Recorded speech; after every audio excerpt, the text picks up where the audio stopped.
Hello বন্ধুরা, good morning. কেমন আছো তোমরা? তো কিছুদিন আগে একটু ঘুরতে গিয়েছিলাম। কত সুন্দর জায়গাটা দেখো, খুব সুন্দর জায়গাটা। মানে এতটা ভালো লাগছিল, একদম মন প্রাণ সব কিছু শান্ত হয়ে গেছে। দেখো কত সুন্দর, এটা একটা ঝিল, ঠিক আছে? খুব সুন্দর, এতটা ভালো লাগছিল।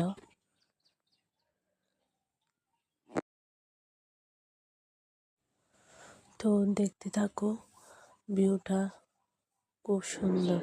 স্কিপ না করে একটু ভিডিওটা দেখো, আমার তো খুব ভালো লেগেছে। তো দেখে একটু subscribe, like, comment and subscribe করে দিও।